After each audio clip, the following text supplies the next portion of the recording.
सब माला माल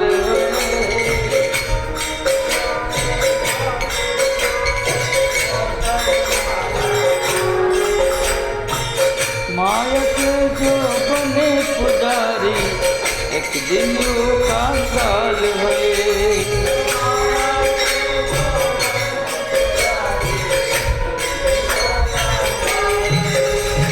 सोना चांदी माया वाले मैं बिखराओ गली गली ले लो रे कोई नाम का गाना, बिखराओ गली गली।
गुरवे गौरचन्द्राय श्रीराधिकाय तदाय कृष्णाय कृष्णभक्ताय तद्भक्ताय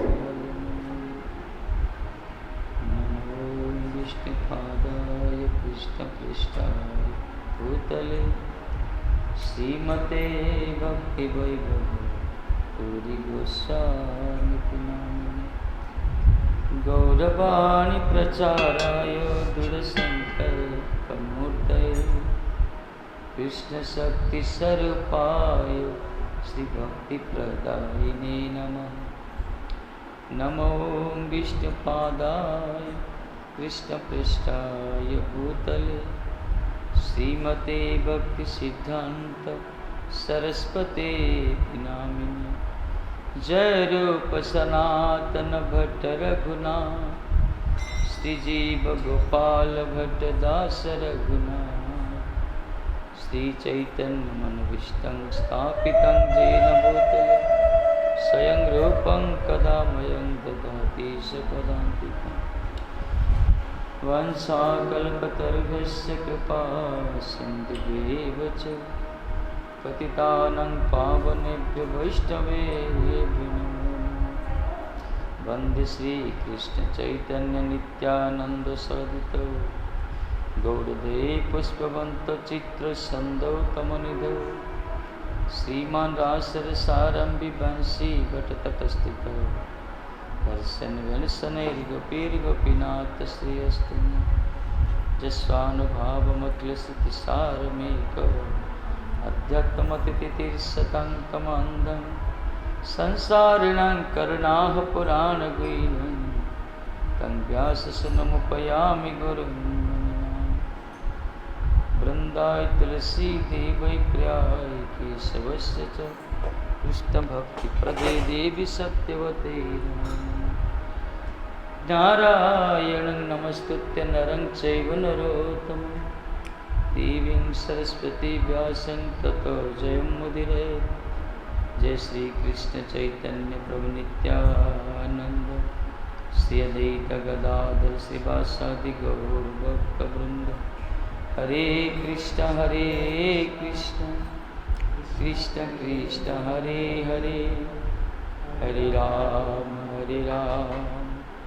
राम राम हरे हरे हरे कृष्ण कृष्ण कृष्ण हरे हरे हरे राम राम राम हरे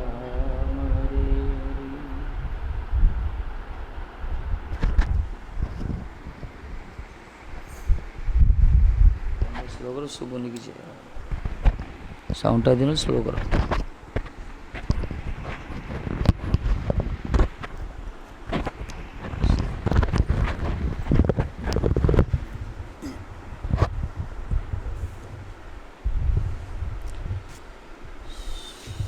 कुड़ीतले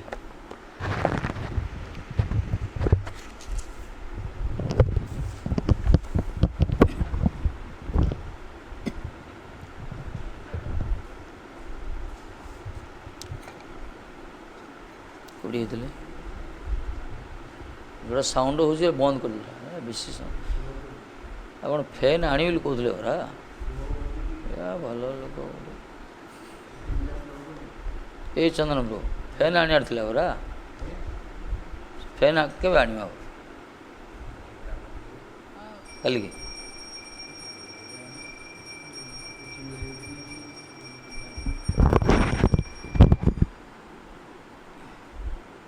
श्री राधे साउंड देड़ा साउंड आगा इधर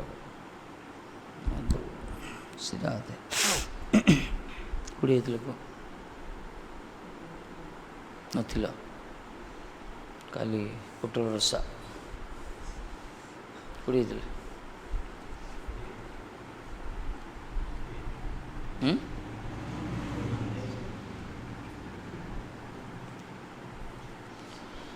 मन नहीं को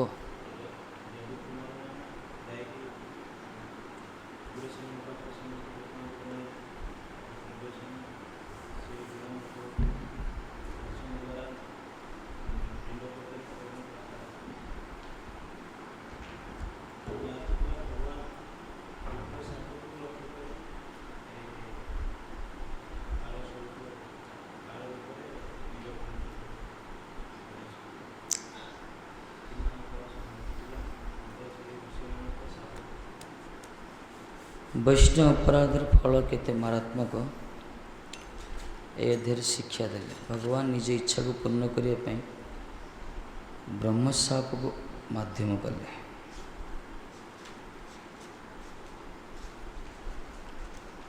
विश्वनाथ कहते से प्रकार श्रीमन महाप्रभु मध्य जो लीलाविलास कर अपसंप्रदाय को दूरीभूत करने विभिन्न प्रकार अपसंप्रदाय अच्छा।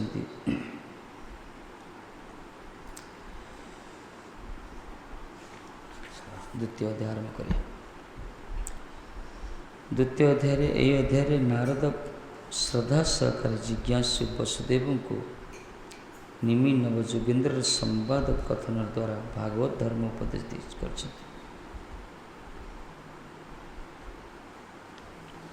नारद जी कहते वसुदेव को, वसुदेव किसी प्रश्न कर कौन कले निमि महाराज नव जोगेन्द्र को भितर जो संवाद होता भागवत धर्म से भागवत धर्म उपर विस्तृत व्याख्या कर अध्याय। निमि महाराज नव जोगेन्द्र ऋषभदेव 9टा पुओ थे जो मैंने नव जोगेन्द्र रूप परिचित से मैंने जदृच्छा क्रमे भगवत इच्छा निमि महाराज राजभवन उपस्थित अच्छा निमि महाराज पाखे। निमि महाराज प्रश्न कर निमि महाराज और नवजोगेन्द्र भर जो प्रश्न उत्तर जो चलती भागवत ये गोटे गूढ़ रहस्य भागवत धर्म को आगता। किसी दिन पूर्व पूज्यपाद विष्णु महाराज आरंभ करते इंग्लिश भागवत धर्म उपर ये अध्याय विराट अध्याय।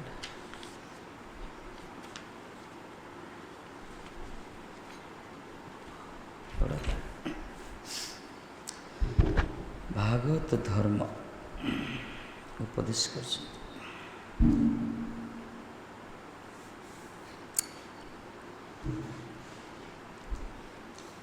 श्री शुकवाच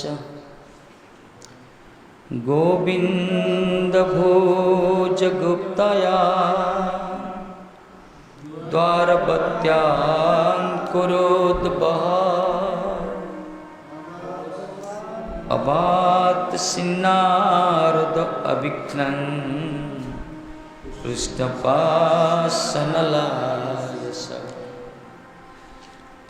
अबात सिन्नारद अभिघ्नं कृष्णपाशनलालस।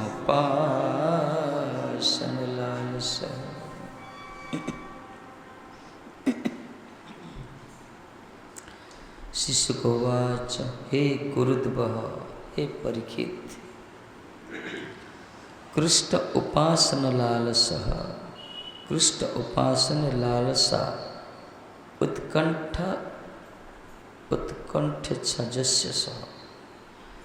कृष्णकर उपासना करिवार उत्कंठा जार अछि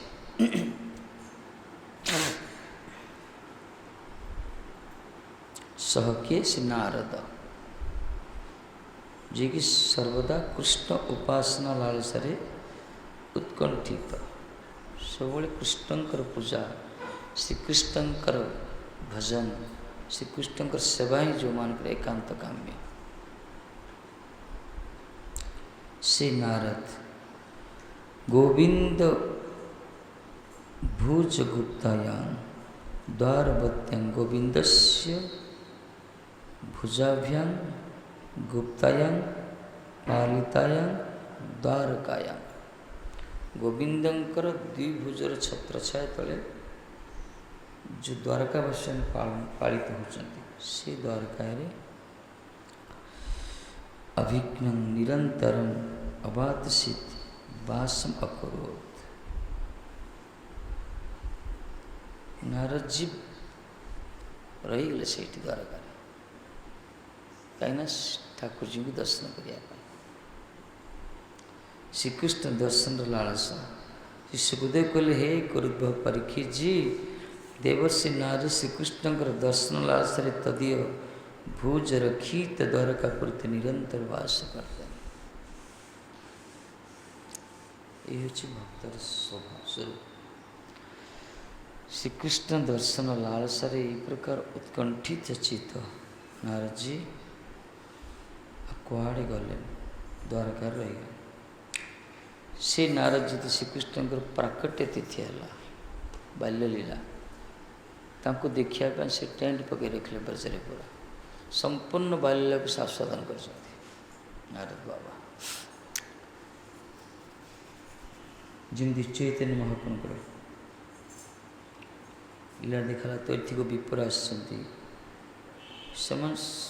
जो दिन अनुभव कले ये होचंती परात्पर तत्व ये होचंती इष्ट उपास्य से माने कुआड़े गले से नवद्वीप में पड़ी रहे कौन ना कौन आड़ से आसती महाप्रभु टी दर्शन कर पलाती जमी गोपी मैंने कौन सी बिना कार्य नथिले मध्य यशोदांकर राशि ब्रजेश्वरी राज पैलेस को आसती किसी ना किसी मागंती दही टिके माखन टिके जहाँ किसी उद्देश्य श्रीकृष्ण को दर्शन करिया। श्रीकृष्ण भक्तर स्वभाव है दरकार श्रीकृष्ण दर्शन लालसा सिद्ध महात्मा पर काम आई भजन सर्वोत्कृष्ट फल ये भगवान को दर्शन कर लालसा यदि भगवत दर्शन लालसा मन तीव्रतर हम ताले जगतर दर्शन भी देखले भी वृत्ति आस जगतर सौंदर्य फिका पड़ जाए श्याम सुंदर कर असामान्य सौंदर्य राशि पाखे भगवान को दर्शन करिया दरकार। चक्षुर फल तो सैया ना चक्षुर फल हूँ कौन ठाकुर जी दर्शन करिया।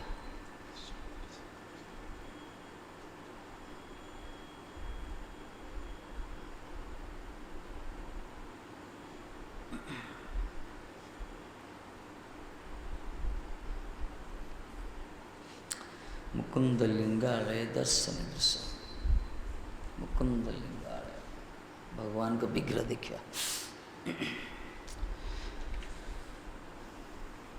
आम जो दर्शन करुचे अवश्य दर्शन माना ना किंतु वास्तव दर्शन होनी आमर वास्तव दर्शन से हम जो जगतर कौन दृश्य आम दृष्टिपथरे आरूढ़ हेले मन को आकर्षित करिवनी जगतर जिते प्रलोभित वस्तु जिते सुंदर वस्तु वास्तव भगवत दर्शन जार हो जाए सी तो ही देखिए सब भितर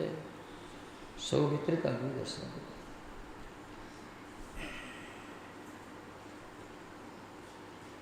नमामि चित्त चौरकम रूप ही प्रकार चित्त को हरण कर दे मन को हरण कर दे।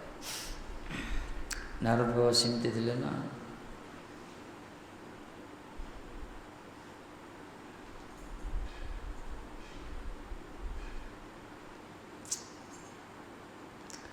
श्री नारद मुनि वसुदेव कर्तृक जिज्ञासित हुई यही द्वितीय अध्याय निमिराजर प्रश्न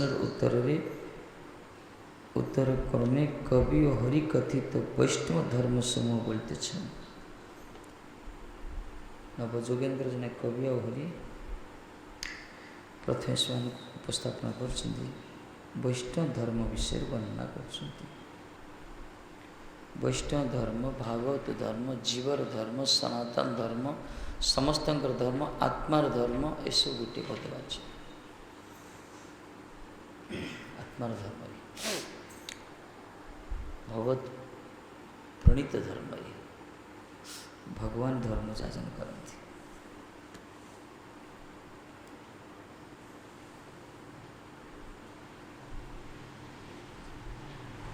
इतने कहला स्वयंभू नारद शंभु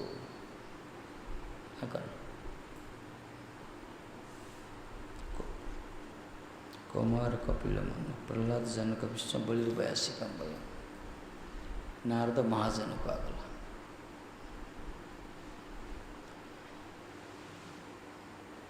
द्वादश महाजन जो माने ये द्वादश महाजन ये सब भागवत धर्म कथा जानती द्वादशैत बीजान्य धर्मं भागवत भट्टा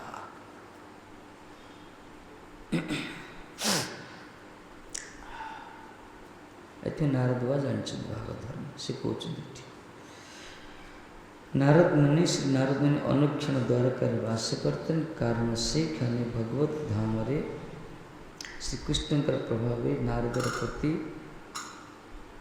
ଦକ୍ଷତା ପ୍ରଭାବ ବିସ୍ତାର करते पारित न ही भावार्थ। ओहो विष्णु तो बढ़िया होता है ये तो श्रीकृष्ण दर्शन लालसा रही आ गोटे कथा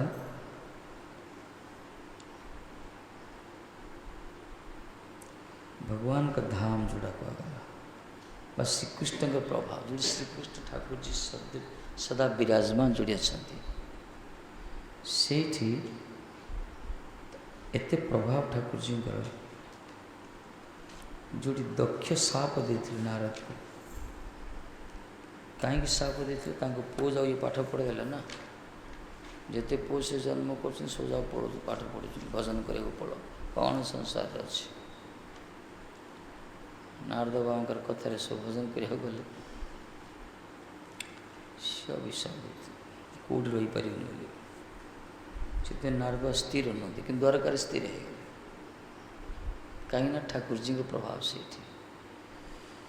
सेमती आम मान जीवन से पड़ा 84 जन भर घूरी बुलूचे ठक्कर खाऊे मायार संसार पशु पक्षी कीट पतंग विभिन्न प्रकार जन भर भ्रम्यमान बद्ध जीव यदि सद्गुरु आश्रित हम से प्रकार सत्संग माध्यम आत्मार खाद्य को आस्वादन कर से स्थिर हो जाए से जो जगत को बारंबार आसूची जाऊँगी नाटक बंद हो तार स्थिर हो मन स्थिर हो बांधिक रही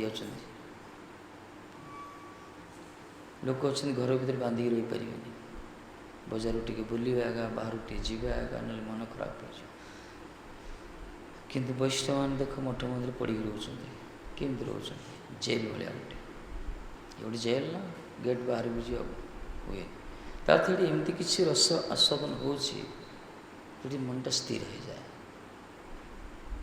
जगतर हो हल्ला जगतर जंजाल संसार जो विभिन्न प्रकार लेन देन विभिन्न प्रकार जो द्वंद्व धर्म सब चलती से संपूर्ण मुक्त आधे यही परिवेश गुड़िया मठ परिवेश जो भगवान विराजमान कर कौन से सब नाटक बाजू ना ये मन स्थिर है ये कल भगवान आध्यात्मिक अनुशीलन नारद जी चारिपटे बोलते ब्रह्मा दक्ष अभिशाप थिला किंतु अभिशाप भी काम कल्याण से स्थिर हो गए कहीं भगवान को दर्शन कर भगवत दर्शन फल हूँ मन स्थिर हो जाए यदि भगवान को सेवा कर मन स्थिर होनी ताले बुझे पूरा आमर किसी भूल रोचे भितर किसी भूल अच्छे आम मन भर अन्य किसी लालसा अच्छे सत्य सत्य जार श्रीकृष्ण दर्शन लालसा थो से तो स्थिर हो मन भर अन्य किसी अभिलाष अच्छी ताहले असुविधा ये रूप सिंह कहले अन्य अभिलाषित शून्य आ किसी अभिलाष रखा दरकार नहीं एकमात्र भगवान को प्रसन्नता तांकरी सेवा तांकरी कीर्तन तांकरी भजन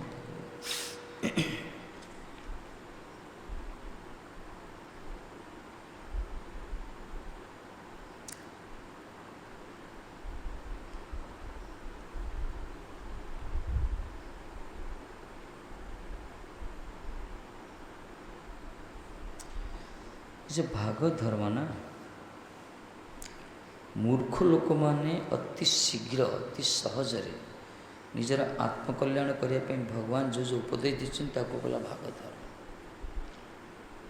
एपरी अनभिज्ञ मूर्ख मूढ़ लोक माने मध्य अति सरल सहजरे निजर आत्मार कल्याण करिपारिबे करने भगवान जो उपदेश दीचन ताको कला भागवत धर्म तार तो भागवत धर्म समस्त धर्म हुए कौन सी सिद्ध महात्मा कथा कह ये आत्मार धर्म आत्मा समस्त भीतर अच्छा ये समस्त दरकार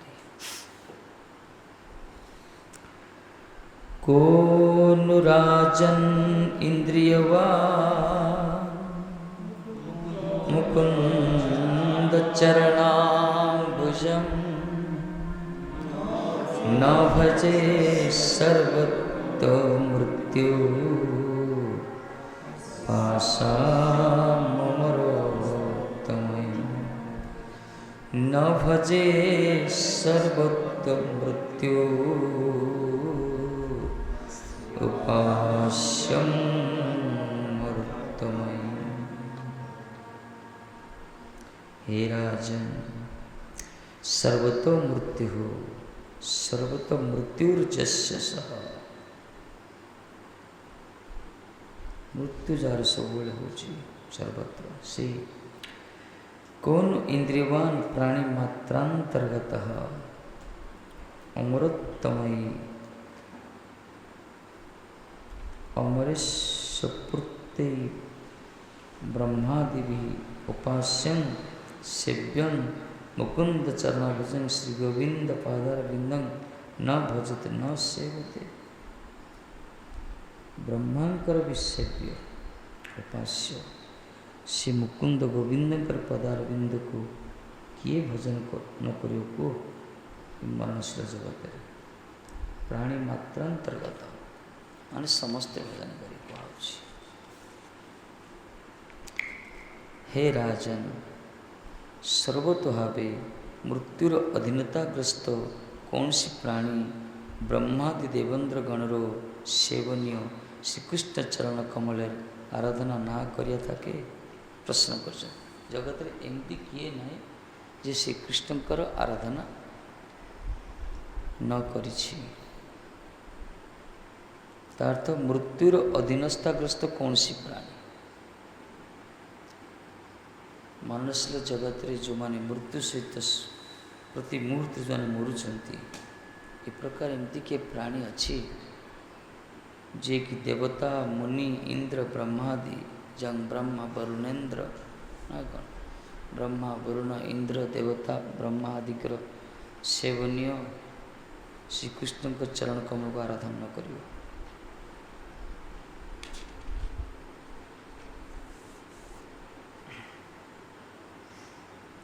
समस्त आराधना करता अर्थ सुखदेव गोस्वामी दश परीक्षित महाराज कही दशम स्कंद आरंभ कही जदिव ये कथा भगवत कथा भगवान कथा भगवान का चरित्र जो मान संसार वासना नष्ट हो जो मान जीवन मुक्त महापुरुष जो मान कौन सी तृष्णा ना से निवृत्त से महापुरुष मानकर एकमात्र आस्वादन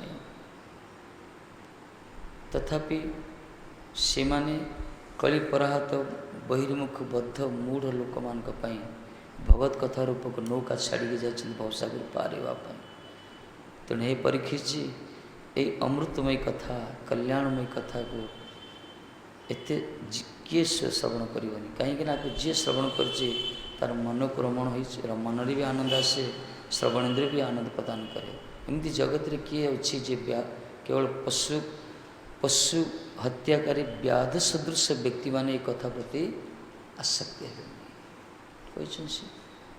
जो मान को हृदय वज्र जो मान पशुघ्न कहगला बिना पशुघ्नात् से माने ही एक कथा को श्रवण करें। तार्थ कौ उत्तम श्लोक गुणानुवाद उत्तम श्लोक गुण अनुवाद किए श्रवण न करियो पुमान बिना पशुघ्नात् निवृत्त तस्य उपगीय मानात् जो कह भवंतु सेमती जी कहते एमती जगत रे किए मर्त्य जगत रे प्रकार कौन सी प्राणी अच्छा जे कि ब्रह्मा रुद्र इंद्र आदि उपास्य श्रीकृष्ण का चरण कल आराधना न करर्थ जी करुनी सी पशुघाती आत्मघाती कहला आत्मघाती स आत्मा जी भजन कर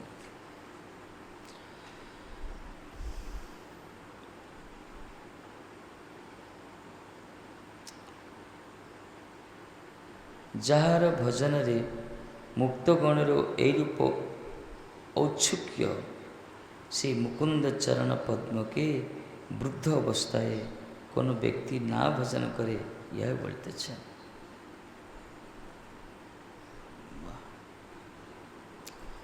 जो ठाकुर जी का भजन करें भजन करने मुक्त मुक्तगण मानकर मध्य औत्सुक्य मुक्त जो माने जीवन मुक्त पुरुष मान मध्य से सब उत्कंठित ही था ସେମାନେ ମଧ୍ୟ ସବୁବେଳେ ତାଙ୍କ ଭିତରେ ଔତ୍ସୁକ୍ୟତା ପ୍ରକାଶିତ ହୋଇଥାଏ ହରିଭଜନ କରିବା ପାଇଁ। ଏମିତି କିଛି ମହାତ୍ମା ଅଛନ୍ତି ଯେଉଁମାନେ ଭଜନ କରିବା ପାଇଁ ଆଉ ଜନ୍ମ ହେଉଛନ୍ତି ଜଗତରେ। କେବଳ ଦେବୀଧାମ ଭାରତ ବର୍ଷ ଯେଉଁ ପବିତ୍ର ପୀଠ ଯେଉଁଠି ଶ୍ରୀକୃଷ୍ଣଙ୍କ ଲୀଳାକ୍ଷେତ୍ର ମାଟିରେ ଏଇଠି ପ୍ରକଟ ହୁଅନ୍ତି, ଯେଉଁଠି ସାଧୁ ସନ୍ତମାନଙ୍କ ବୈଷ୍ଣବଙ୍କ ସମାଗମ ରହିଛି, ଯେଉଁଠି ପ୍ରତ୍ୟେକଟା ଅଣୁପରମାଣୁ ଆଧ୍ୟାତ୍ମିକତା ଭରି ରହିଛି, ଏହି ପ୍ରକାର ଗୋଟିଏ ଭୂମିରେ ସେମାନେ ଆସନ୍ତି ଆଉ ଜନ୍ମ ଗ୍ରହଣ କରନ୍ତି ହରିଭଜନ କରିବା ପାଇଁ। ଏମିତି ମହାତ୍ମା ଅଛନ୍ତି, କାହିଁକି ନା ଅନ୍ୟ କୌଣସି ଲୋକର ଭଜନର ପରିପାଟି ନାହିଁ। କିଛି ମହାତ୍ମା ଅଛନ୍ତି ପ୍ରାୟତଃ ଭଗବତ ଧାମକୁ ଯିବା ପାଇଁ ସମସ୍ତର ଇଚ୍ଛା। ଏମିତି କିଛି ଅଦ୍ଭୁତ ମହାତ୍ମା ଅଛନ୍ତି ଯେଉଁମାନେ ବାରମ୍ବାର ଆସନ୍ତି, ଜନ୍ମ ହୁଅନ୍ତି କେବଳ ହରିଭଜନ କରିବା ପାଇଁ। ସତ୍ସଙ୍ଗର ସୁଲଭ କେବଳ ଏଇ ପୀଠରେ, ଅନ୍ୟ କେଉଁଠି ନାହିଁ। କୈଳାସରେ ନାହିଁ, ବୈକୁଣ୍ଠରେ ନାହିଁ, କହିଛି ପରା କେଉଁଠି ନାହିଁ, ସ୍ୱର୍ଗରେ ନାହିଁ, ସତ୍ୟରେ ନାହିଁ। ସେଥିପାଇଁ ହେ ମହାଭାଗ ମାନେ କିଏ ଅଛ, ଆସ ମୋରୁ ମୁଁ ପାନ କର। अत्र स्वर्गे सत्ये च कैलासे वैकुंठे नास्तं रसः अत पीबन्तु सद्भाग्या मामा मुञ्चत करहिचित्।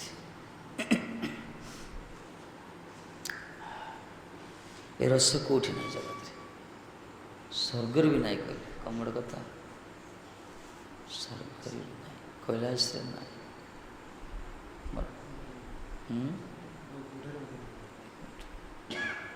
वैकुंठ से तो लगाएंगे बोलते सत्संग सब जो हो सुविधा। वैकुंठ ऐश्वर्य धाम श्रीकृष्ण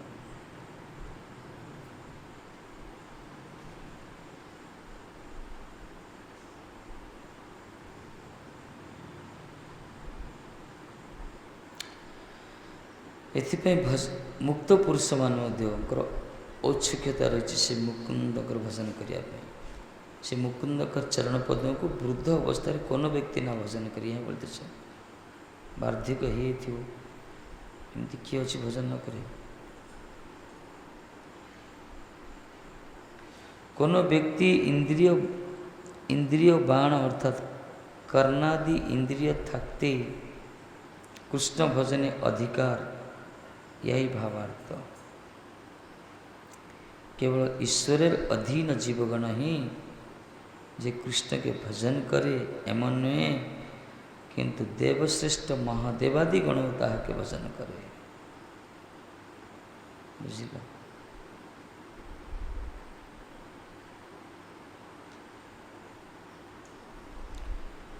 तार्थ जो प्राणी मान कर्णादि इंद्रिय अच्छी से मान भी भजन करे। कर्णर अच्छी हरिनाम करजे, गोमाता भी शुणुंट, कुकर शुकर भी शुणुंट, पशु पक्षी मैंने शुणुंट ना, शब्द तक अच्छे ना, शब्द तो क्रिया करियो ना।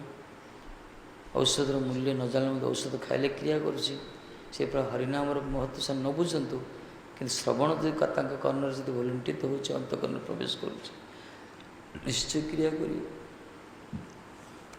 एतमत उच्च स्तर कीर्तन करा जाए। उच्च स्तर कीर्तन कौन जिते सब अच्छा सब जो मैंने भगवत कथा कीर्तन करि पारना अंतत श्रवण करि पारिए। अर्थ कहगला ईश्वरंकर अधीन जीवगणी जो कृष्ण को भजन करी एक कथा नुहे। देवश्रेष्ठ महादेव आदि समस्त भजन करते। अर्थ एमती कई नहीं जी भजन न करें।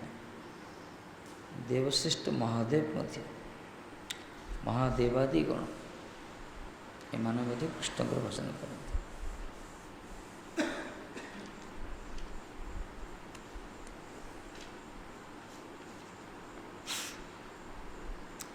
समस्त को मूल सी भजन न करी कौन रही। कहले व्यक्त जगत रे प्राणीगण परिवर्तनशील। गोटे दीटा जगत, गोटे व्यक्त गोटे अव्यक्त। व्यक्त जगत अव्यक्त, प्रकट वृंदावन अप्रकट वृंदावन, दृश्य अदृश्य व्यापार। व्यक्त जगत ये जगत व्यक्त। व्यक्त जगत रे प्राणी माने परिवर्तनशील धर्मेर अंतर्भुक्त।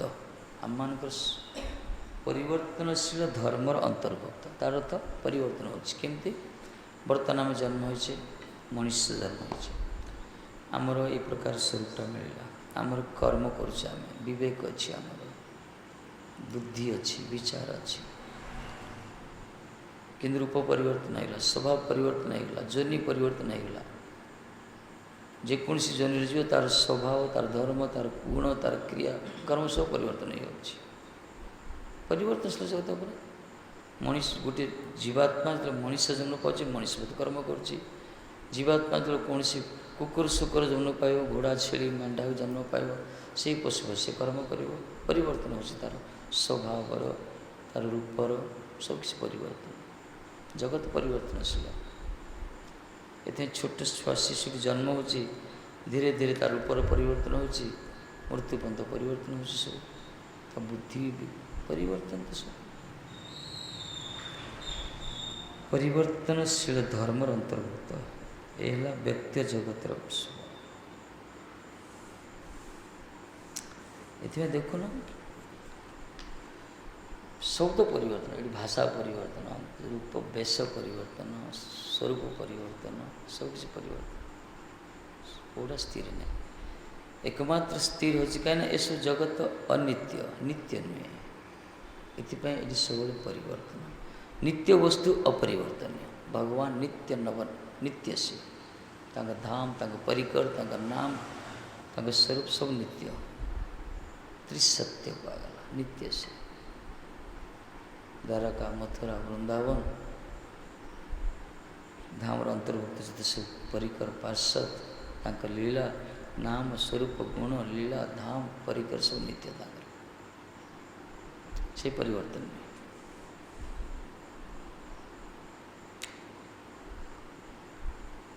परिवर्तनशील जगत धर्मर अंतर्भुक्त माने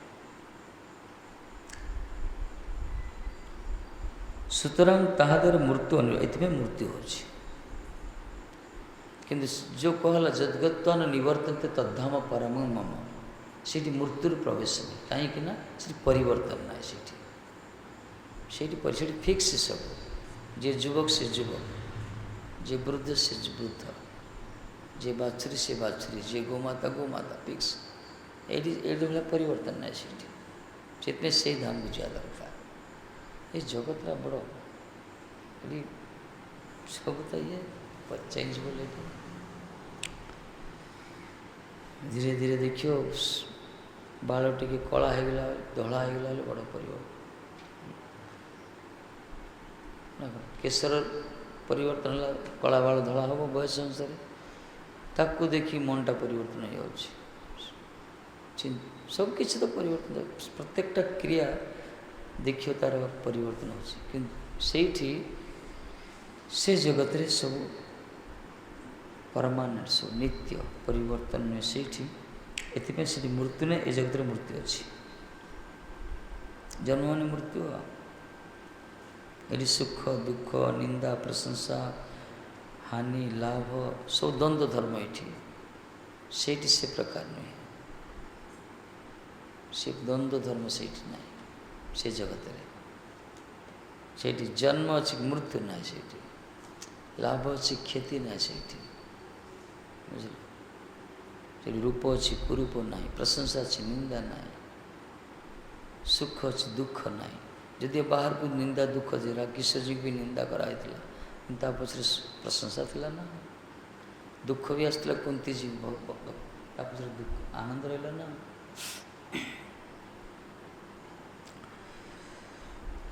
अमर कुल जेरूप मरणशील नहे अमर कुल सेरूप अमरणशील नहीं आम ये मर्त्य जगत सब मरणशील कहीं ये परिवर्तन धर्म अंतर्भुक्त कि से जगत अमर कहगला से मृत्यु ना सूर्य भितर जो अंधकार प्रवेश कर पारे नहीं से अप्राकृत धाम भितर मरणशील जगत कौन क्रिया प्रवेश कर पारे नहीं से जीवागत दूर तो ध्रुवजी भजन कर गले जमराज से स्पर्श कले मोर दायित्व कह भगवान को भजन रे तो चमत्कार अच्छी आ भगवान को धाम रे जीवन रहे मृत्यु के संभव के संभव मरणशील नहीं आम जन्म इच्छे मरिया जगत ताहारा प्रलय कालेर पूर्व पर्यंत जीवित थाकेन ପ୍ରଳୟ କାଳର ପୂର୍ବପର୍ଯ୍ୟନ୍ତ ଜୀବିତ ଥାକନ୍ତି। ପ୍ରଳୟ ସମୟରେ ସେ ମରିଯାଆନ୍ତି। ପ୍ରଳୟ କାଳେ ସକାଳେ ବିଷ୍ଣୁ ପାଦ ପଦ୍ମେ ସେ ଅସ୍ତିତ୍ୱ ସଂରକ୍ଷଣ କରେ। ବିଷ୍ଣୁ ପ୍ରଳୟ ହେଇଯିବ। ପ୍ରଳୟ ତ ବିଭିନ୍ନ ପ୍ରକାର ଅଛି। ସମସ୍ତେ ଯାଇକି ବିଷ୍ଣୁଙ୍କ ଚରଣ କମଳରେ ନିଜର ଅସ୍ତିତ୍ୱକୁ ସଂରକ୍ଷଣ କରି ରଖିବେ। ତଜନ୍ୟ ଅମର ଗଣ ବୈଷ୍ଣବ ଓ ଦେବ ପର୍ଯ୍ୟାୟ ପରିଗଣିତ। ବୈଷ୍ଣବ ଦେବତା ଦେବ ପର୍ଯ୍ୟାୟ ଅମର ଗଣ ବୈଷ୍ଣବ ଦେବ ପର୍ଯ୍ୟାୟ ପରିଗଣିତ। ଏମାନଙ୍କୁ ବୈଷ୍ଣବ କୁହାଗଲା, କିଛି ଅମର ଦେବତା ବୋଲି କୁହାଯାଇଛି। ଯେଉଁମାନେ ନିତ୍ୟକାଳ ଭଗବତ ସେବାଏ ନିଜ ଅଧିଷ୍ଠାନ ସଂରକ୍ଷଣ କରନ୍ତି, ସେମାନେ ପରିବର୍ତ୍ତନଶୀଳ ମରଣର ନିକଟେ ଋଣୀ ନୁହନ୍ତି। ତା ଅର୍ଥ ଭଗବାନଙ୍କର ଭଜନ ଯେଉଁମାନେ କରୁଛନ୍ତି, ବୈଷ୍ଣବ ଯାଉ କହିଲା, ସେମାନେ ଯେତେବେଳେ ଲୀଳା ସଂଗୋପନ ତାଙ୍କର ଯେତିକି ଦିନ ପାଇଁ ଆସନ୍ତି, ତାପରେ ଭଗବତ ଧାମ ଭଗବାନଙ୍କ ଚରଣ ତଳେ ହିଁ ତାଙ୍କର ଆଶ୍ରିତ ହୋଇଥାଏ। ସେଇଠି ସଂରକ୍ଷଣ ତ କ'ଣ ରିଜର୍ଭ କରାଯାଏ, ରିଜର୍ଭେସନ୍ ଯାଉ କରାଗଲା। ଆମମାନଙ୍କ ସ୍ୱରୂପ ଗୋଟେ ଅଛି, ଭଗବାନ ସହିତ ଗୋଟେ ସମ୍ବନ୍ଧ ଅଛି। କିନ୍ତୁ ପ୍ରାକ୍ତନ କର୍ମ ବିଭାଗରେ ଆମକୁ ଗୋଟେ ଅଲଗା ଶରୀର ମିଳିଛି, ସ୍ୱଭାବ ପରିବର୍ତ୍ତନ ହୋଇଯାଇଛି। ଯଦି ସତ୍ସଙ୍ଗ ମାଧ୍ୟମରେ ସଦ୍ଗୁରୁ କୃପାରୁ ଆମର ସେ ସ୍ୱରୂପ ପ୍ରକାଶିତ ହେବ, ଠିକ୍ ଭଜନ କରିବା, ଆମେ ସେଇ ସ୍ୱରୂପ ଭଗବତ ଧାମରେ ପ୍ରବେଶ କରିବା। ସେଇଠି ଫିକ୍ସ ହେବ, ସେଇଟା ଆମର ସ୍ଥିତିଟା, ସେଠି ପରିବର୍ତ୍ତନ ନାହିଁ। ଏ ଜଗତକୁ ଆସିଲେ ପରିବର୍ତ୍ତନ ହେଉଥିବ ସବୁବେଳେ। ରୂପ ପରିବର୍ତ୍ତନ, କର୍ମ ପରିବର୍ତ୍ତନ, ଚିନ୍ତନ ପରିବର୍ତ୍ତନ।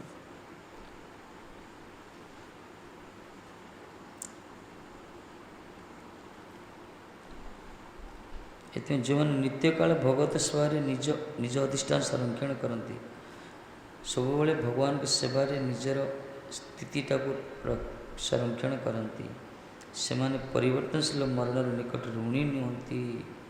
ସେମାନେ ଏହି ଜଗତରେ କୌଣସି ଋଣୀ ହୁଅନ୍ତିନି, ମୃତ୍ୟୁ ପାଖରେ ଋଣୀ ହୁଅନ୍ତିନି। ନିର୍ବିଶେଷବାଦୀ ବଦ୍ଧ ଭୂମିକା ହୋଇତେ ମୁକ୍ତ ଭୂମିକା ଯାଇବା ସମୟ ପରିବର୍ତ୍ତନଶୀଳ ଧର୍ମର ଅନ୍ତର୍ଗତ ହୋଇ ତାହାକେ ବିବର୍ତ୍ତବାଦ ଆଶ୍ରୟ କରିଥାଏ।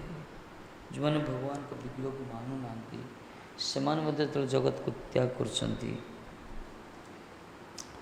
ବଦ୍ଧ ଭୂମିକାରେ ଥିବେ, ଯେତେବେଳେ ମୁକ୍ତ ସ୍ଥିତିକୁ ସେମାନେ ଯିବା ପାଇଁ ଚେଷ୍ଟା କରି, ସେ ସମୟରେ ସେମାନେ ମଧ୍ୟ ପରିବର୍ତ୍ତନଶୀଳ ଧର୍ମ ଅନ୍ତର୍ଭୁକ୍ତ ହୋଇ ସେମାନେ ମଧ୍ୟ ଭ୍ରାନ୍ତ ପଥରେ ପଥିକ ହୁଅନ୍ତି। କାହିଁକିନା ସେମାନଙ୍କୁ ଆଉଥରେ ଆସିବାକୁ ପଡ଼େ, ଠିକ୍ ସ୍ଥଳରେ ପହଞ୍ଚି ପାରନ୍ତିନି।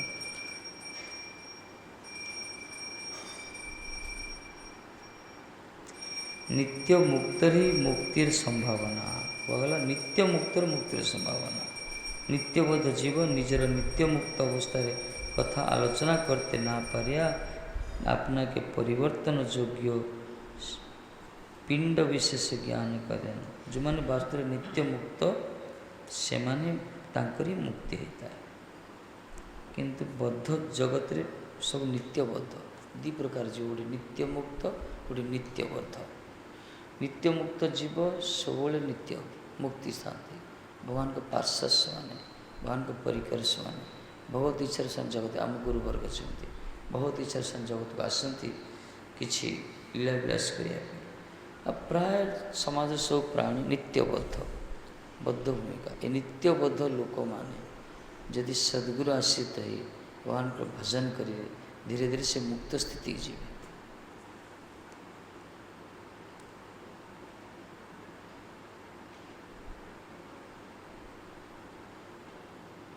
ନିତ୍ୟବଦ୍ଧ ଜୀବ, ନିତ୍ୟବଦ୍ଧ ମାନେ 84 ଲକ୍ଷ ଜନ୍ମ ଭିତରେ କେତେ କେତେ ଜନ୍ମ ଧରି ଆସି ଆମେ ବନ୍ଧନରେ ପଡ଼ିଛେ। ଏଠି ଶରୀରଟାକୁ ମୁଁ କହୁଛେ, ଶରୀର ସମ୍ବନ୍ଧିତ ବସ୍ତୁକୁ ମୋର ବୋଲି କହୁଛେ। ଏଇ ମୁଁ, ମୋର, ଅହଂତ, ମମତ୍ୱ, କର୍ତ୍ତୃତ୍ୱ, ଭୋକ୍ତୃତ୍ୱ, ଏ ଭାବ ହିଁ ନିତ୍ୟବଦ୍ଧ ଜୀବର ସ୍ୱଭାବ କୁହାଯାଇଛି। କିନ୍ତୁ ନିତ୍ୟମୁକ୍ତ ଜୀବର ସ୍ୱଭାବ କ'ଣ? তুমি তো আমার, আমি তো তোমার, আমার বলিতে প্রভু আর কিছু নাই। এটা নিত্য মুক্ত স্বরূপ। মোর বলে কিছু নাই প্রভু, তুমি ହିଁ মোর, ମୁଁ ହିଁ ତମର, ସର୍ବସ୍ୱ ତୁମାର ଚରଣ ସଂଜ୍ଞା, ସବୁକିଛି ତମ ଚରଣରେ। ସେଠି ଭୋକ୍ତା ଭଗବାନ ନିଜେ ଭୋଗ୍ୟା ହେଇଯାନ୍ତି ନିତ୍ୟମୁକ୍ତ भगवान भजन जन कर निजू कर्ता मन कर भगवान को किंकर मन करते संसार धर्म नित्यबोधर भूमिका निजको कर्ता मन करती निजको भोक्ता मन करती संसार प्रत्येकटा वस्तु भोग करने से चाहती कि नित्य मुक्त पुरुष संसार को भोगायतन जगतर प्रत्येकटा भोग्य वस्तु को परम भोक्ता भगवान को अर्पण करती निजे खाली सेवक रूप से माने यही स्थिति समान थाए माने आकाश पत्र तफात ये कर्तृत्व भाव ना ये कर्ता भाव ना भोक्तृत्व भाव ना किसी ना ना संसार लोक घर गोटे करे तार स्वाभिमान आसी मु करी सी सब दाबी कर मोर घर मु करते कौन कहे ना तार गोटे इच्छा थाए मला पर्यटन मुझे रही मृत्यु ही मोर ये हम मो पर मो पु मो नाती भोग करेंगे कि साधु गोटे घर भी तैयारी कर साधु गोटे घर तैयारी करे सीटी सी कहन से मु कर मो घर कहीपर प्रथम कथा तार भी परवर्ती पीढ़ी ना भोग कर भी भावी मृत्यु पर्यंत से तार से इच्छा ना मान संसार लोकर धर्म आ गए नित्य मुक्त वैष्णव धर्म भर के तफा देख क्रिया गोटे किंतु ये कर्ता भाव न थाए आर भक्त भाव न थाए फल प्रति आशा न थाए किंतु कर्ता भाव भक्तृत्व कर्तृत्व अहंत्व ममत्व यही भाव ही नित्यबोधर स्वभाव नित्य मुक्तवान की स्थिति न थाए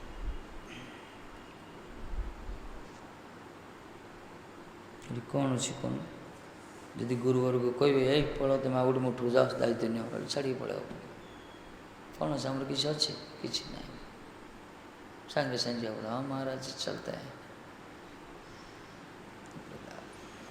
आम कौन एग्रीमेंट कर संसार लोग एग्रीमेंट कर मरला पर्यंत रहा पुआटा बुझ कि झीटा बुझ कि घर लोग स्वामीटा पचार कि स्त्रीटा पचार साधुर किए अच्छे किए क्या पचार भाई भगवान राधाणी पचारे ठाकुर जी पचारे गुरुवर्ग पचारे यही विश्वास पड़ रुहति महात्मा मैंने ये मैंने करते सबकि संसार गोटे संसार लोक जमी कर अधिक परिश्रम करते मैंने अधिक परिश्रम अधिक जंजाल किंतु करते प्रभु को एमाने उद्धार हे ना उद्धार कहीं भगवान कृपा करें ये नित्य मुक्त मान स्थिति भगवान का चरण तले संरक्षण थाए भगवान को भजन करछन जो माने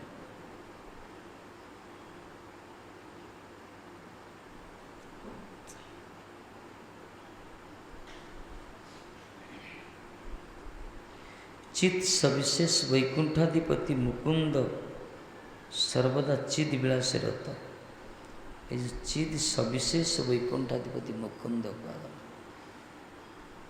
वैकुंठ शब्द ये गोलोक कह गोलोक ना भी वैकुंठ जो कुंठा ना तार अधिपति होचन किए मुकुंद मुक्ति ददाती जी मुक्ति प्रदान जी करती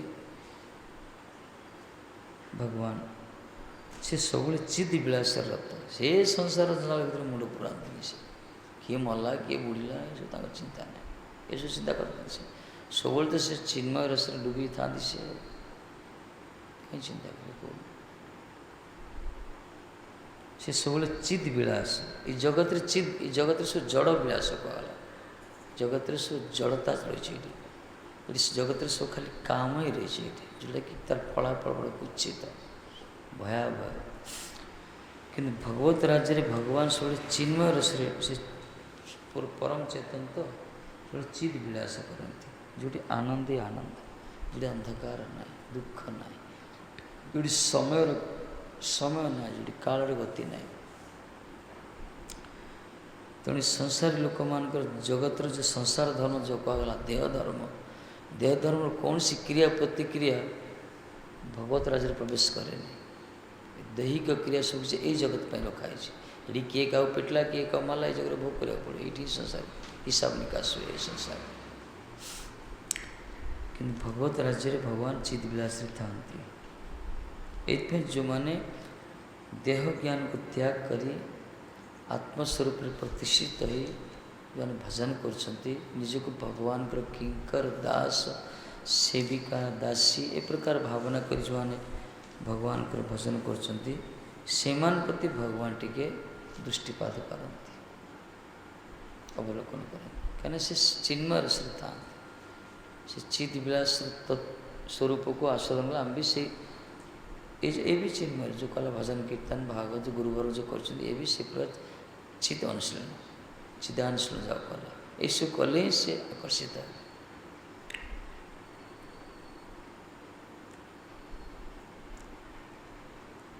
तेणु अचित विलास रत जनगण ये लोक मैंने अचित विलास चित शब्द आनंद तो ना चित अचित कहगला से चित कह सत्य चित आनंद चित मान ज्ञान जोड़ा कहला ये जगत पूरा अज्ञान अविवेकी द्वारा मूढ़ मान क्रिया सब कहीं शरीरटा कि देखुं शरीर भितर जो जीवन शक्ति विषय चिंता करना सारा संसार प्राणी मान धर्म शरीर परिचर्या समस्त पूरा रही पूरा शरीरटा को सुख दवा शरीरटा को पचारिया शरीर पर परिचर्या शरीर तदारखा शरीरटा को भल पाइबा शरीरटा सर्वस्व मन करा कि शरीर भीतर गोटे शरीर अच्छी शरीर अवस्थान जो शरीरटा संरक्षित होगी जीवित होगी प्रति कम लोक अनुध्यान कर जो मैंने से शरीर प्रति चिंता करते कहला चिन्मय स्थित सन अच्छा महात्मा कहला वैष्णव कहला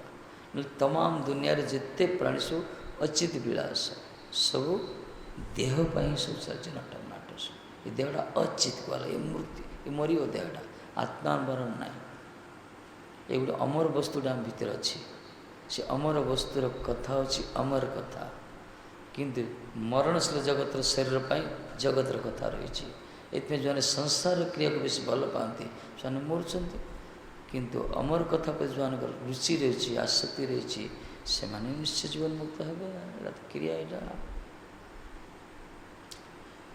भगवान चित वस्तु विलास करती संसार लोक मैंने अचित विलास करती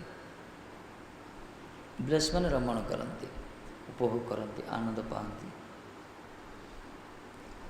सर्वतः भाव मृत्युर अधीन होती अचित विलास जो रमण कर खाली निद्रा आहार भय मैथुन भितर शरीर को शरीर तृष्णा को ही जो मैंने चरितार्थ करने सब कर्ममुखर होती से अचित विलासी लोक कहगला से केवल मृत्युर अधीन ही क्षणिक बौद्धवादर लंफन सीओ जीवदशाए क्षण क्षणभंगुरता लक्ष्य करती एमान केवल मृत्युर अधीन ही टिके बौद्धवाद जो कहला निर्वाण जो कहला मृत्यु पर यही प्रकार जीवदशा क्षणभंगुरता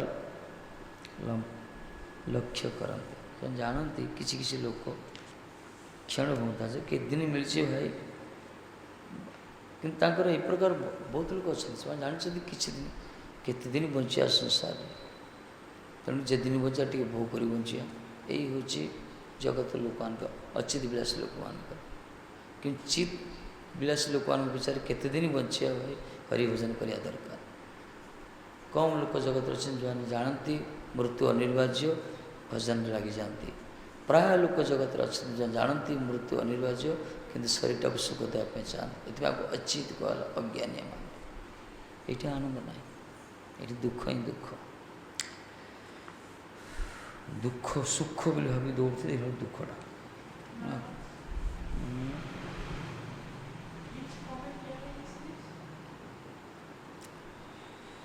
अचित विलासी व्हाट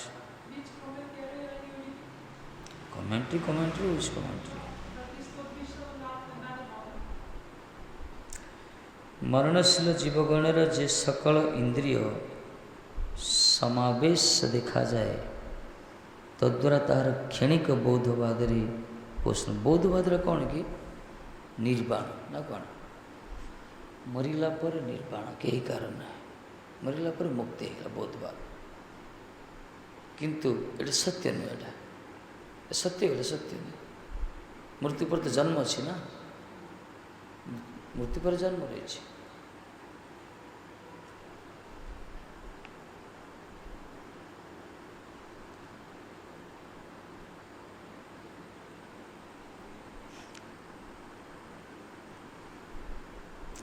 इंद्रियगुली शब्द स्पर्श रूप रस गंधादि नश्वर वस्तु समय भोगी मात्र। ये जो इंद्रिय देते भगवान शब्द स्पर्श रूप रस गंध 5टा विषय, ये विषय प्रति नश्वर वस्तु प्रति भोगी मात्र इंद्रिय देते। कान कर्ण नासात जीवा एसब जो रही आमर विषय प्रति सब आसक्त, विषय प्रति सब धावित, एपाई एसब भोगी मात्र कहला। सुतरां ताहादेर अतृप्त वासना नश्वर वस्तुर अनुसंधाने परिणामशील होए प्राकृत राज्यर अतिक्रांत भूमिका सेवा व्यतीत ताहादेर आर अन्य की गति आछे। एथिपाई जो ए जगत रे एसु नश्वर कहगला। आम जहाँ भी चक्षु अच्छी रूप अच्छी,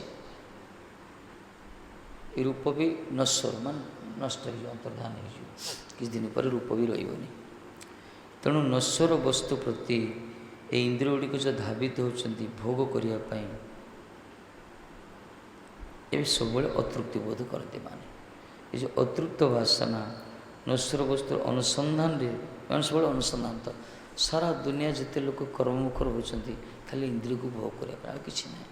मनुष्य कथा कौन प्राणी मान सब इंद्रिय भोग पर सब छोटा छोटी दौड़ा दौड़ी जति सब खाली इंद्रिय सुख आ कि ना। से जानती जो इंद्रिय सुख पर आम धावित होचे से सुख रोचे स्थिति सब नश्वर कहगला। एमाने प्राकृत राज्यर अतिक्रांत भूमिका सेवा व्यतीत ताहादेर आर अन्य गति की अच्छे।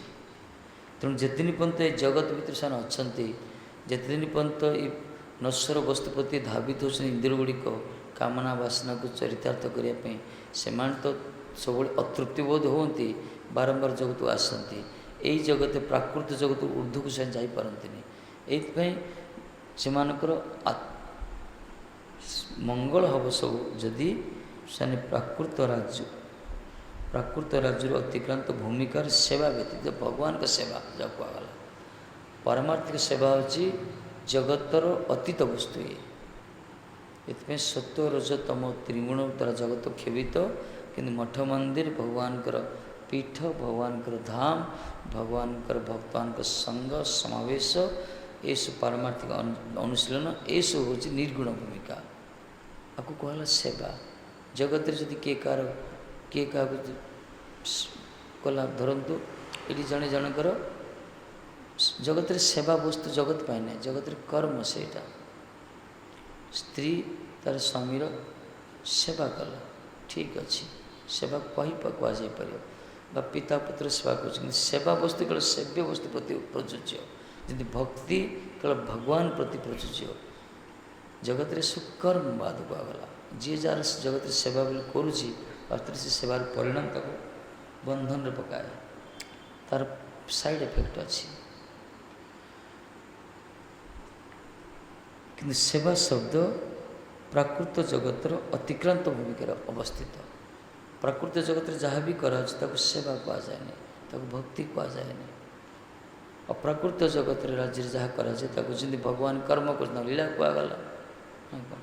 आम भगवान गढ़ी कर सेवा कहगला ना जहाँ सेवा कर घरे जब किए कर किए कोई सेवा कर कम कर कह ना कौन करम किए पचार प्रभु कौन कर सेवा चलती क्या घर जाए पचार कौन कर कम चलती कम बोली कहना किए कह मुझे सेवा कर किए रोसे कर दो कह मुझे सेवा कर झाड़ू कर्म से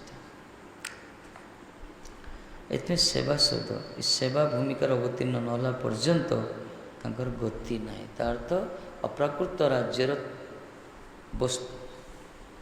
अनुशीलन करने दरकार। आम प्रत्येक टाइम कर्ण देते कथा शुणा दरकार जिह्वा देते कथा कीर्तन करने दरकार जिह्वारे प्रसाद सेवन करने दरकार। ये प्रकार चरण देते भगवत धाम को सत्संग को जिह्वा दरकार परिक्रमा करने दरकार चक्षुरे भगवत रूप विग्रह दर्शन करने दरकार। यह अप्राकृत राज्यर सेवा। आखिरे जदि जगत को देखुचे से बंधन हम आखिर जदि विग्रह को दर्शन करिया परमार्थी वस्तु दर्शन करिया से बंधन नहीं से सेवा हो गला। ସେବା ହେଇଗଲା। କାନରେ ଜଗତର କଥା ଶୁଣୁଛେ, ସେ ବ୍ୟଥା ଦେବ, ସେ ବନ୍ଧନ ଦେବ। କିନ୍ତୁ କର୍ଣ୍ଣ ଶ୍ରବଣେନ୍ଦ୍ର ଯଦି ଭଗବତ କଥା ଶ୍ରବଣ କରିବା, ହରିନାମ ଶ୍ରବଣ କରିବା, ସିଏ ଉଦ୍ଧାର କରିଦେବ ଆମକୁ, ସେ ଆମର ମଙ୍ଗଳ କାମନା। ଏଇଟା ସେବା କୁହାଗଲା। ଶ୍ରବଣେନ୍ଦ୍ରର ସେବା ହେଉଛି ଭଗବାନ କଥା ଶୁଣିବା।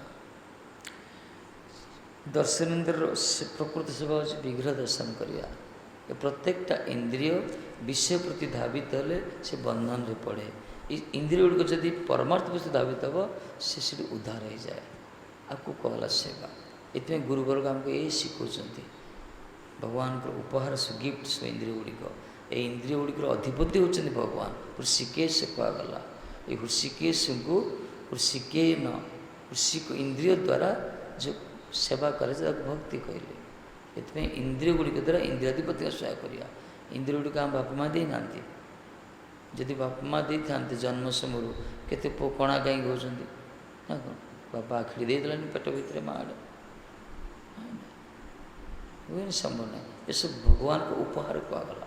ଆମର ଯେଉଁ ବୁଦ୍ଧି, ଆମର ଯେଉଁ ଚକ୍ଷୁ, କର୍ଣ୍ଣ, ନାସା, ତ୍ୱକ୍, ଏଇଟା ଗିଫ୍ଟ ଭଗବାନଙ୍କର।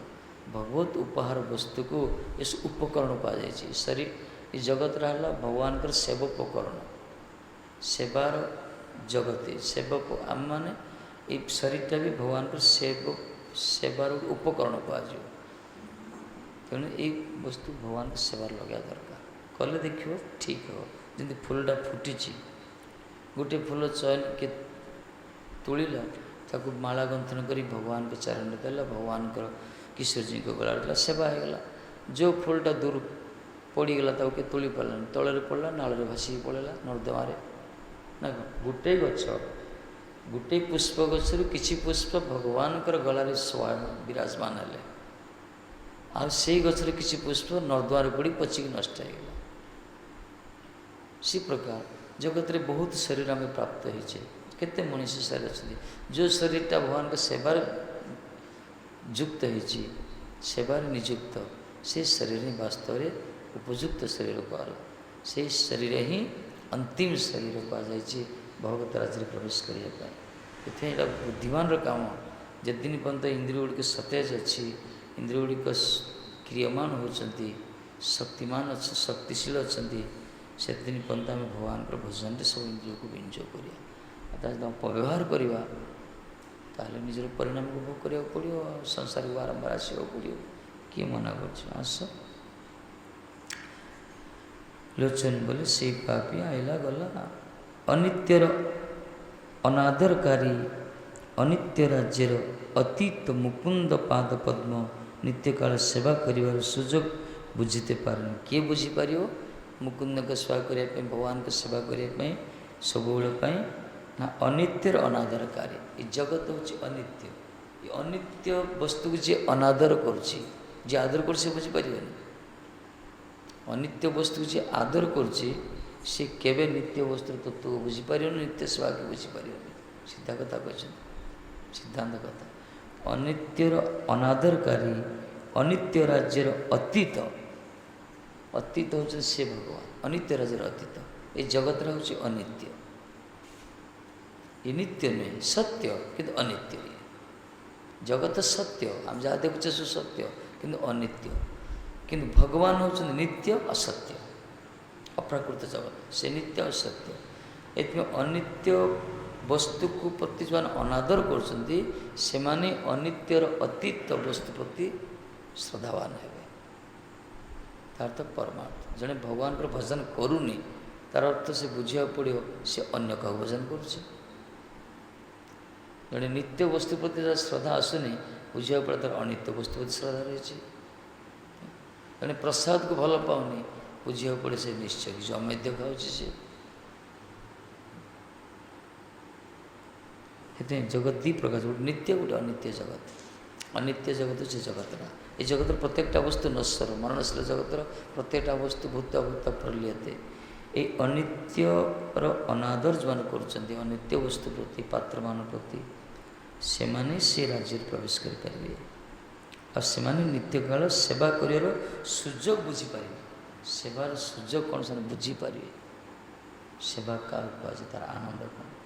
ଯେଦିନ ପର୍ଯ୍ୟନ୍ତ ସଂସାରକୁ ଭଲ ପାଇବା, ଆମେ ତାଙ୍କର ଇଏରୁ ବଞ୍ଚିତ ହେଇଯିବା। ଏଠି ଆମେ ନିଜକୁ ବୁଝିବା ଦରକାର କେଉଁ ଇନ୍ଦ୍ରିୟ ଆମର ଦୁର୍ବଳ ଅଛି। ଡକ୍ଟର ଟ୍ରିଟମେଣ୍ଟ କରେ ନା, ଯେଉଁ 5ଟା ଇନ୍ଦ୍ରିୟ ମୁଖ୍ୟ ଆମର, ବିଶେଷ କରି ଏଇ ଯେ ଜ୍ଞାନେନ୍ଦ୍ରିୟ 5ଟା ମୁଖ୍ୟ, ବାକି ତାପରେ ଯେତେ ସବୁ ଅନ୍ୟ ସବୁ ରହିଛି। ଏ ଯେ ଶବ୍ଦ ସ୍ପର୍ଶ ରୂପ ରସ ଗନ୍ଧକୁ ଆସ୍ୱାଦନ କରିବା ପାଇଁ ଯେଉଁ 5ଟା ଇନ୍ଦ୍ରିୟ ମିଳିଛି, ଏ ଇନ୍ଦ୍ରିୟରୁ କେଉଁ ଇନ୍ଦ୍ରିୟଟା ଦୁର୍ବଳ ପ୍ରଥମେ ନିଜେ ଷ୍ଟଡ଼ି କରିବା। ଯେଉଁ ଇନ୍ଦ୍ରିୟ ଦୁର୍ବଳତା ଅଛି ସେ ଇନ୍ଦ୍ରିୟକୁ ଆମେ ଟିକେ ସତର୍କତା ସହିତ ତାକୁ ଡ୍ରାଇଭ୍ କରିବା, ପରିଚାଳନା କରିବା, ଭଗବତ ଉନ୍ମୁଖୀ କରିବା। ଯଦି କରିପାରିବା ଚତୁରତାର ସହିତ, ଦେଖିବ ଧୀରେ ଧୀରେ ସମୟ ଆସିବ ଆମ ସ୍ଥିତି ଠିକ୍ ହେଇଯିବ। ଆଉ ଯେଦିନ ପର୍ଯ୍ୟନ୍ତ ଆମର ଇନ୍ଦ୍ରିୟ ଗୁଡ଼ିକ ଅନିତ୍ୟ ବସ୍ତୁ ପ୍ରତି ଆଦର କରୁଛନ୍ତି, ସେଦିନ ପର୍ଯ୍ୟନ୍ତ ଆମେ ନିତ୍ୟ ବସ୍ତୁ ପ୍ରତି ସମ୍ବନ୍ଧୀଭୂତ ହେଇପାରିବାନି, ତାଙ୍କର ଭଜନର ସ୍ୱାଦ ମିଳିବନି ଆମକୁ। ଏଥିରେ ତ ବିଲୋମ ଆଖିଟା ଫୁଟେଇ ଦେଲେ, କାରଣ କ'ଣ? ଆଖିଟା ଏଥିପାଇଁ ଫୁଟେଇ ଦେଲେ ସେ, ତାମାନେ ଫୁଟେଇବାନି ଆମେ। ଆମକୁ ଦେଖାଯାଉଛି, ଦେଖୁଛ ଯଦି ଇଆଡ଼େ ଦେଖ, ଭଗବାନଙ୍କୁ ଦେଖ, ସଂସାରକୁ ଦେଖନି, ଠାକୁରଜୀଙ୍କୁ ଦେଖ। ସଂସାର କଥା ଶୁଣନି, ଗ୍ରାମ୍ୟ କଥା ନା କହିବ, ଗ୍ରାମ୍ୟ କଥା ନା ଶୁଣ, ଭଗବାନଙ୍କ କଥା ଶୁଣ। ସଂସାର କଥା କୁହନି, ଭଗବାନଙ୍କ କଥା କୁହ।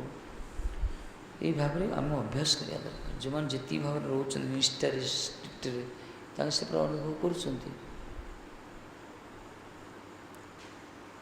ସେଇଥିପାଇଁ କୃଷ୍ଣେତର ସେବାରେ ନିଯୁକ୍ତ ହେବାର ଅକର୍ମଣ୍ୟତା ବୁଝିବା, ନିତ୍ୟ ବସ୍ତ୍ର ସେବାରେ ନିଯୁକ୍ତ ହୋଇ ବୁଦ୍ଧିର ଶେଷ ସୀମା, ବା ବୁଦ୍ଧିର ଶେଷ ସୀମା କହିଲେ ପ୍ରଭୁ ବିଶ୍ୱନାଥ ପାଦ ଏଠି।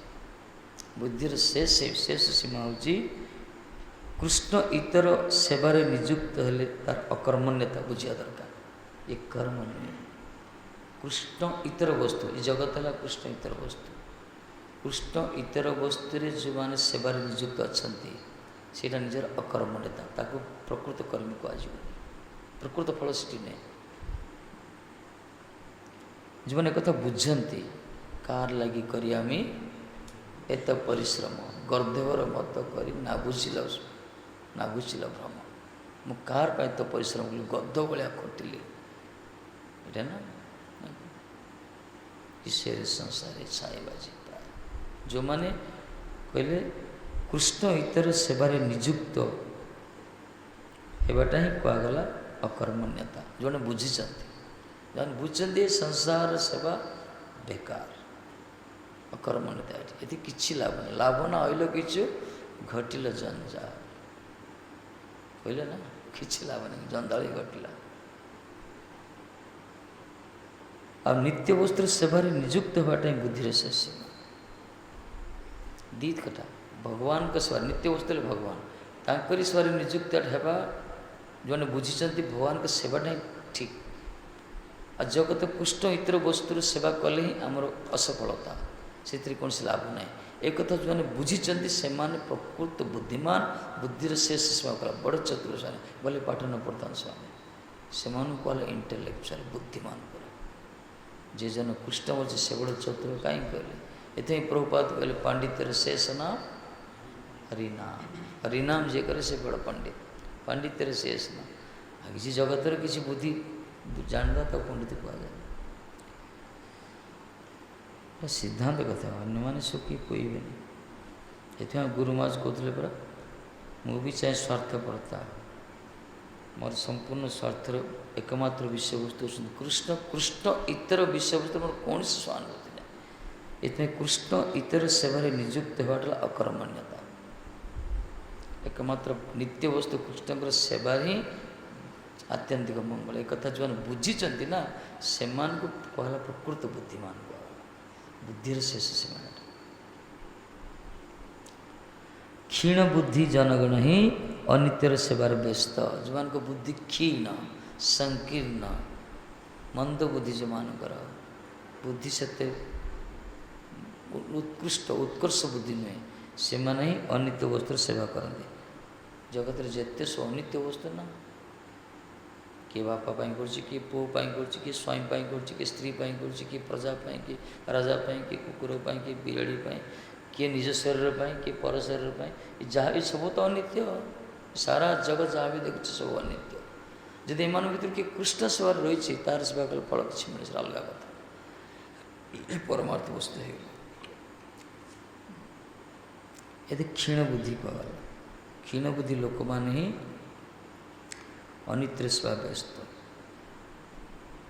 किंतु ताहार उपादेय विचार तारतम्य मुकुंद चरणाश्रय निज मंगलर कारण बोली अवस्था हुए, किंतु मुकुंदकर चरण आश्रय हेले ही निजर आत्यंतिक मंगल हम।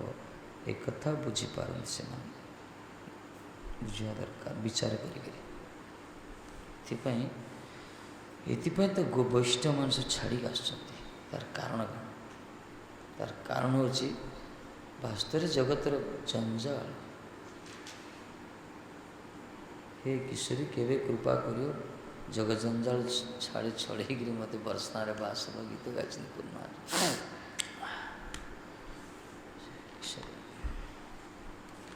अनित्य सेवा जो मैंने कर क्षीण बुद्धि कहले, नित्य सेवा कृष्ण सेवा जो से बुद्धिमान कहगला। यही दीटा फर्मूला देखिए, जो मैंने भगवान के सेवा रत होते से वास्तव चतुर, जो मैंने संसार जिते सेवा जिते कर्म करते से बुद्धि की क्षीण बुद्धि कहगला। क्षीण बुद्धि कहगला जगत जिते बड़ है ये वैष्णव धर्म आपको कहुई। वैष्णव पाखे जगतर जिते बड़ बड़ हूँ पाखे कि नहीं, जगतर सेवा कर कर्म कर किए गोटे परिवार को सेवा कर दुईटा परिवार कर गोटे देशर सेवा कर बंधन तो जहाँ जहाँ बंधन भगवान की सेवा कौन कर भी से समुद्र के जो भगवान के सेवा निश्चित।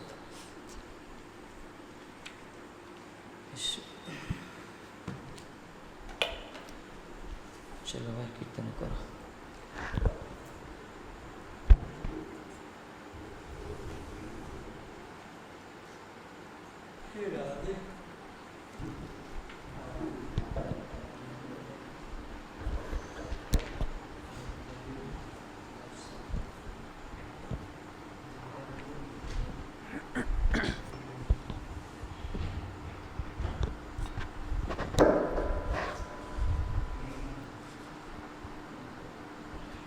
जय श्री कृष्ण चैतन्य प्रभु नित्यानंद श्री अद्वैत गदाधर शिवासादि गौरभक्तवृंद।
Hare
अनंत वैष्णव